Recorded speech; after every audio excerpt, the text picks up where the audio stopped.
ప్రత్యంతిష్టన్ ప్రతిగృహాతి తస్మాత్. మన భారతీయ సనాతన హిందూ ధర్మ సంస్కృతికి వేదాలు పట్టుగొమ్మలు. ఈ వేదాలే కనుక లేకపోతే ఆ వేదాలకు అనుగుణంగా నడిచే దైవ సంపత్తి ఉండదు. దైవ సంపత్తి కనుక క్రమం తప్పితే జగత్తులన్నీ కూడా క్రమం తప్పే అవకాశం ఉంటుంది.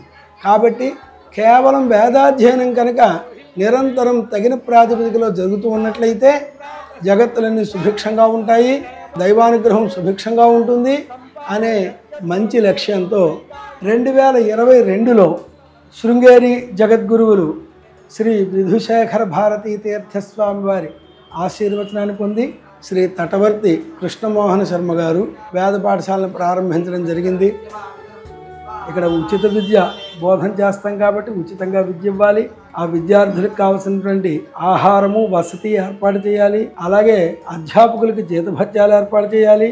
అన్ని సౌకర్యాలని ఇంచుమించు వేద పాఠశాలే సమకూర్చవలసి ఉంటుంది. అయితే ఈ పాఠశాలని సర్వసమగ్రంగా నిర్వహించడానికి ఆర్థికమైన వనరులు కావాల్సిన అవసరం కూడా ఉంది. కాబట్టి ఆధ్యాత్మిక పిపాసువులు ఎవరున్నా సరే ముందుకు వచ్చి ఔదార్య బుద్ధితో తప్పనిసరిగా ఈ వేద పాఠశాలకి వారి వారి ఆర్థిక సహకారాన్ని అందించాలి అని కోరుకుంటున్నాం.